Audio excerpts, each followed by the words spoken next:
So, hello everyone. I'm really happy to be here in the virtual domain, right after a speech by Mr. Hawking, this exciting keynote speech, and of course in a section about creative economy that I always felt here in Greece was a bit neglected and undervalued. But this year, included in this important economic forum, sets the tone, I think, for the years to come, and I hope that this will be a turning point for Greece and its creative and cultural industries. I am Vasilis Haralambidis. I am here on behalf of BIOS, where I am the General and Artistic Director. And BIOS is an organization promoting today's arts and the creativity and the intersection of different sectors, and has a definite contribution in the last 20 years in the new emerging arts, artists, and interdisciplinary practices in Greece and worldwide. But in the same time, I'm here on behalf of the European Creative Hubs Network, where I'm the president of the board, and ECHN is a European network established and based here in Greece, but has 360 member organizations across the whole of Europe and the neighboring countries, and represents approximately in the policy and advocacy of national and European level in order to promote the CCIs and make them grow and make them stronger and resilient. Today in the panel, I'm going to be with two amazing speakers, Ms. Julia Pagel, Secretary General of the Network of European Museum Organizations, NEMO, and of course, Mr. Andrew Senior, who is an international expert on creative economy. And I'm going to read also some key points from Vasilis Avdikos, who is an assistant professor in the Department of Economic and Regional Development of Panteion University, and who unfortunately couldn't be here with us today. Well, before doing so, I would like to give a bit more info on who exactly are the cultural and creative sectors and why they are important on an EU and national level. So, cultural and creative sectors are comprised of all sectors whose activities are based on cultural values and other artistic individual or collective creative expressions. The cultural creative sectors are made up of 12 distinct subsectors, and it's important to name them now. So it's cultural heritage and museums, music, performing arts, festivals, visual arts, literature and books, media and press, audiovisual, film, TV and radio, video games and multimedia, design and fashion, artistic crafts, and architecture. So all sectors whose activities are based on cultural values and/or artistic and other creative expressions, whether those activities are market or non-market oriented, whether the type of structure that carries them out, and irrespective of how that structure is financed also. Those activities include the development, the creation, the production, the dissemination, and the preservation of goods and services, which embody cultural, artistic, or other creative expressions, as well as related functions such as education or management. I would like to say that for the EU, the cultural and creative sectors are an important pillar of our society and economy. They are essential for cultural diversity, strengthening social cohesion, and increasing Europe's attractiveness internationally. They are also one of our most dynamic sectors with positive spillover effects on other sectors of the economy, such as the take-up of technology or cultural tourism. The contribution to our economy is enormous, with as much as 4% of our GDP and more than 7 million jobs, more than the automotive sector in the EU. So these are really important numbers and figures. So talking about the full power of culture and creation in Europe, at the end of 2019, the cultural and creative economy was a European heavyweight, with a turnover of 643 billion and a total added value of 253 billion in 2019. The core activities of the cultural and creative industries represented 4.4% of the EU GDP in terms of total turnover. Therefore, the economic contribution of CCIs is greater than that of telecommunications, high technology, pharmaceuticals, or the automotive industry. Between 2013 and 2019, the CCI sectors experienced varied but constant growth rates, more than 4% per year for video games, advertising, architecture, and music, and between 0.5% and 3% for audiovisual, radio, visual arts, performing, and arts and books. only the press suffered a minus of 1.7%, and that's due to the difficult transition between print and online revenues. All the players point to a period of intense innovation, not only the research for greater live or physical experience by spectators, readers, players, or visitors, but also the explosion in demand for online content. Just 81% of internet users in the EU use the internet for music, video, and games in 2018. And that's more for shopping or social networking. That's amazing.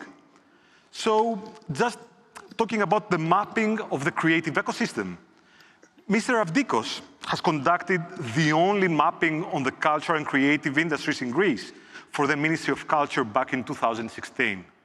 And for today, he shared with us some updated information. So just to give you a few tips about the overall picture of the creative ecosystem. The cultural and creative sectors in Greece in 2014 employed 110,688 employees in 46,370 enterprises, which sold symbolic goods and services of about 5.3 billion, with about 2.1 billion added value for the Greek economy and 1.4% contribution to the GDP. The financial crisis, which in Greece essentially began in 2009, has a strong impact on the CCI's key figures. From 2008 up to 2014, added value decreased by 55%. The number of employees was reduced by almost 30%, and the prices decreased by again almost 30%. Further decrease is evident up to 2018. However, it appears that some of the CCI's growth also seems to increase intensively. I won't go into more details, but we will include all this information and you will have it available online in the resources of the conference. But I would really love to jump to Julia Pagel, who is the Secretary General of Network of European Museum Organizations, and have her insights on culture and creativity. Julia, are you there? Hi, Vasilis. Can you hear me? Hello, I can hear you pretty well. Very good. Good morning. Good morning. Thank you for the invitation. I'm excited to be here. So thanks for the introduction. I'm Julia Pagel. I'm the Secretary General of NEMO, Network of European Museum Organizations. We're a network representing and speaking for the museum community in Europe. Just to give you an idea of our main activities, we advocate for museums vis-à-vis policymakers, mostly EU institutions. We initiate and support international cooperation between museums. We act as information platform and a place to share good practices, and we offer capacity building to museum professionals in Europe. The priorities that we are working on are the collection, the social, the educational, and the economic value that museums have for society. And this latter one, the economic one, is the one that I would like to share with you today. NEMO believes that museums are important actors in the economy and the creative sector, and I would like to illustrate this valuable impact on the sectors, creativity, tourism, and urban regeneration, just as an example, with a best practice example each. Let's start with creativity. The Dutch Rijksmuseum is one of the leading museums to encourage creativity with its Rijksstudio, which allows access to and the use of the collection online. And it has generated publicity plus acts as a form of marketing for the museum itself. Rijksmuseum's objects are marked under a Creative Commons license for free reuse, even for commercial reuse, and are now found on protest leaflets, milk cartons, and children's toys, which increases the museum's visibility. They've even partnered with the DIY online marketplace Etsy to inspire people to sell their creations. The Rijksstudio Awards have been launched in 2014 and encourage artists and the public to draw inspiration from the museum collections and create new works and pieces of art. Previous winners include an marketing makeup line inspired by the color palette of female artists, a wallpaper, and fashion design collection. The competition has placed the Rijksmuseum in a leading position in the world of digital image culture and open design, encouraging a broad scope of creativity. Let's have a look at the impact on tourism. According to Eurobarometer, cultural tourism accounts for 40% of all European tourism, meaning that 4 out of 10 tourists choose their destination based on its cultural offering. It is museums that are generally attracting waves of tourists and thus promoting the growth of the hospitality, the travel, and the merchandising industries. According to a study, the economic impact of the Louvre in Paris was an annual 983 million, net tax gain of 39 million, and between 12,000 and 18,000 jobs created per year. The impact is therefore highly substantial in terms of public finances and employment. And imagine that this study is 10 years old and the Louvre has amplified their visitors in office. Let's continue with urban regeneration. You might have heard of the so-called Bilbao or the Guggenheim effect. Well, the decision for the Guggenheim to find a new space in Basque Country Bilbao was a transformational project for the whole region in the 1990s, a catalyst for a wider plan to turn around an industrial city in decline.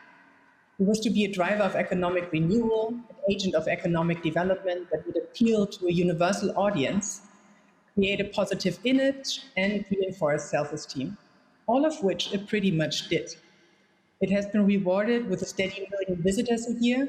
The Bilbao effect means more than the urge to travel. It can garner revenue from its own residents. Needless to say, other cities around the world took notice as Bilbao became the symbol of successful economic and cultural revival. So much for the good examples. I would also like to discuss 4 challenges that prevent many cultural operators from fully tapping their economic potential. It's the funding logics, especially for a largely publicly funded sector. There is still a notion of do not make profit unless you want to receive less funding in the field. The combination of hardly any reward plus lacking resources for innovation make it very difficult for the cultural sector to become more entrepreneurial. We have to get away from thinking in projects only without a long-term vision for what's regarded as successful, which is at present mostly lacking the social and environmental dimension and impact completely. Very much linked to the first aspect is the lack of support to support organizational change and training and upskilling of staff to be able to answer demands of society adequately. The third aspect is the ever-growing innovation gap. While technology is developing exponentially, culture and public policy are not. And without adequate support for technological and digital development, museums and culture at large run the risk of becoming irrelevant to large parts of society. The last challenge that I would like to name is the still prevailing thinking in silos that reflect sectoral, language, and country divisions, even though cross-sector and cross-boundary collaborations are crucial. Culture and creativity exist in an increasingly global context, yet cultural and political actors often still have a local mindset. So, what can we do to help overcome those challenges? At present, it seems that each player is trying on their own to solve the questions. But what if there was a European ecosystem of support for the culture and creative sectors? What if they had the opportunities to make them fit to rank as European key sector, a sector whose significance in terms of job compares to the automotive and the chemical industries, but which is far more important in its cultural and social impact? Thank you. Julia, thank you very much. It's been very interesting listening about the challenges also that the culture and creative industries are facing. But I would like to jump really fast to Andrew. Andrew, nice to have you here. Hello there, hi. Sorry, okay. I wanted to kind of raise 4 issues, if that's okay. The first one is to look at how well the concept of the creative economy is understood. The second is to look at its economic significance, and then to look at the ecology of the creative industries, and what complicates the sector in terms of the way in which it delivers beyond the economic. So the first one of those is to look at how well it's understood. It's now almost a quarter of a century since the first mapping was done in the UK back in 1999. So one might argue that's a quarter of a century of recognition. But of course, in actual fact, the creative economy has been along for far, far longer, because artists have always sought to be rewarded for their work. It's not a concept that immediately gained traction in government in the UK, I have to say. It was understood in terms of the mapping that the value was there, but understanding that this mapping and what it was showing didn't mean that it was taken on board. So, for example, it probably took our Treasury, our Ministry of Finance, a good 8 years to really get behind the concept and to start talking about it in terms of the true economic value that it was delivering. A lot of the problems in terms of understanding within government depends very much on ministers and the fact that ministers come and go very quickly, and often they don't necessarily bring with them on their appointment the degree of understanding that one might want to see. So it takes some time sometimes to ensure that the right sort of legislation is being put in place to stimulate the development of the sector. How well are we doing in the EU? And I'm very conscious of the fact that the UK is no longer part of the EU in that context, but how well are we doing in the EU? Well, obviously, if you look at the EU's data, that's going to be hit by Brexit because of the departure of the UK. And similarly, the UK's figures, I'm sure, will be hit by Brexit because we can see that already in the feedback which is coming from creative businesses in the UK. But I still don't think that here in Europe we have necessarily got the level of ministerial, both government and opposition, buy-in that is really needed. I think some countries in the EU are falling behind emerging economies like Indonesia and Colombia. Colombia's government has put the creative economy at the heart of its economic growth program. And it's the first country to actually do that. But it gives you a sense of the interest and the belief that is out there amongst emerging economies. They can see that the opportunities that this creates. And I do think there is a need for European governments to think again about this and to really try and make sure that they have the right ministers in place to drive this forward. The second area I want to talk about was the economic significance of the creative economy. The great problem is that it is always underestimated unless it's being properly measured. So there is a need to collect data, and there's a need to have the ability to analyse the data that's coming through appropriately. I gather the last piece of research that was done in Greece was back in, I think, about 2016, using data from 2014. There's such a need if Greece wants to seize this opportunity to ensure that data is being collected and analysed more frequently. And I would urge you to look at how you go about doing that. In the UK, if we look back to the mid-noughties, mid-2000s, if I've been talking to an audience there of people from the creative sector and people from financial services, it's important to understand that I will be saying to you, you are already the two most important sectors in London's economy, both in terms of economic contribution and in terms of employment. Now, that hasn't changed in London. In actual fact, the creative sector has continued growing at times more quickly than financial services. There's a real need to understand the value that is there within this sector. The other thing which is, I think, worth noting is that we all wondered what would happen when the creative sector was faced with its first recession, which of course was back in 2008, 2009. It sailed through it. It continued to grow. So there's every evidence there that in actual fact, this is a sector which is worth looking at, investing in, and taking very seriously, including appropriate government strategies to support the development of the sector. In terms of the ecology of the creative industries, this isn't just another economic sector because it's one which is in some ways different from other sectors. It has very high levels of self-employment and micro-businesses, within which there can be limited understanding of themselves as businesses. They are vocational, they are not lifestyle. It's very easy to use that notion of them as being lifestyle as a slur, but in actual fact, very often they're vocational. They are people who believe in what they do as artists, and they work from that perspective. They don't, first and foremost, understand themselves in terms of business. And that in itself can be a problem. They work very often, yes, in competition, as you'd expect, but also very often in collaboration. And that's because they come together to create groups. It's a very flexible structure, which then bid and deliver on projects and then break up again to some degree. So these flexible structures are very important. And as Vasilis, I'm sure, can tell you, as are the hubs which they work through. Hubs are very important on this critical mass of creative business coming together in a district or within a physical building. The raw material of the creative economy is creative talent. And this is probably the most fundamental difference, because of all the raw materials, it is perhaps the most mercurial and requires the most careful management, which requires it to also nurture the development of that talent. And that's a very particular set of skills that an entrepreneur working in the sector needs to have. There's also, therefore, a very strong need to develop those entrepreneurial skills.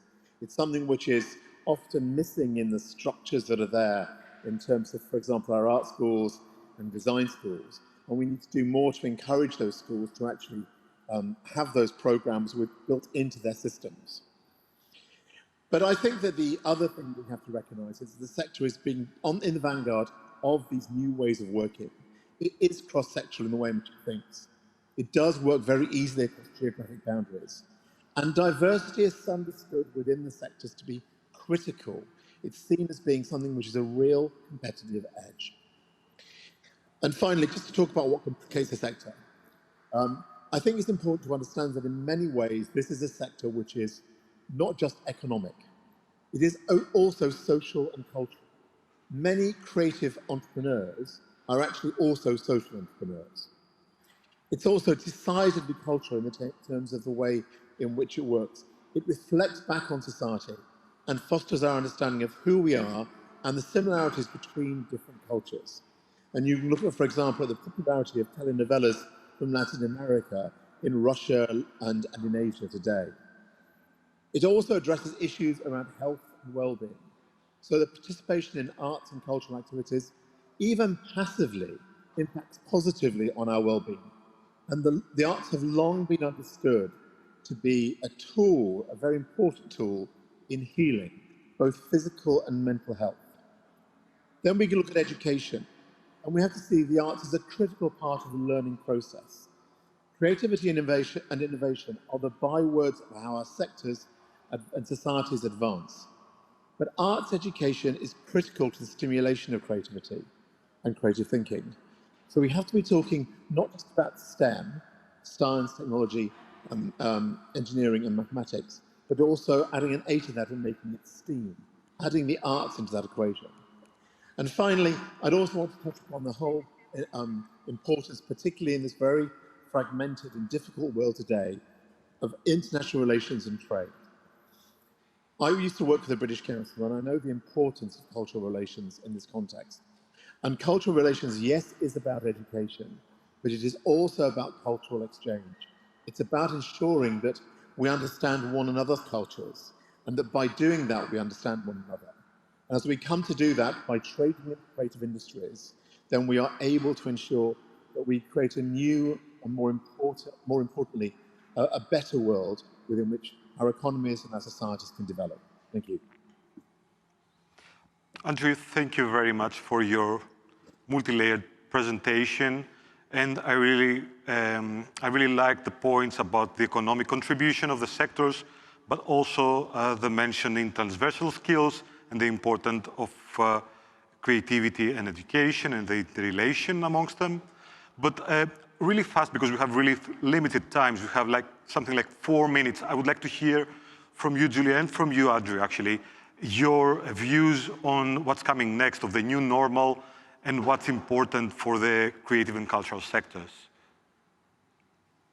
Julia? That's a good question. I think if we do that. But I think an important bit will be that we have to readjust what really matters. And Andrew was saying this already, understanding this economic impact just by numbers and marketable products won't help. Sustainability, the social dimension are hard factors. They are actually crucial for the world's survival. So I think a good framework that we have to apply is the Sustainable Development Goals. And speaking about those, if I may say, culture is included in various points in the Sustainable Development Goals, but I believe they should be an own goal, the 18th goal of the Sustainable Development Goals.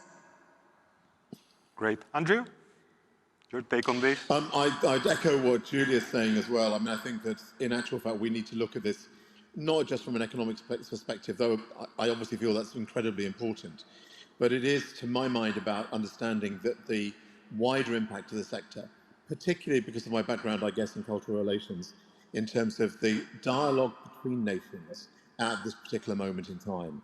So we've come through a very, very difficult period, or we're coming through a very difficult period. We can see the problems that are there in countries like India. We can see that the problems are perhaps more hidden in places like Russia and the like. We're very fortunate coming from countries where we can have open dialogues. And in that sense, that means that our creative sector is able to thrive. We need to look at how we go about building those relationships with other countries.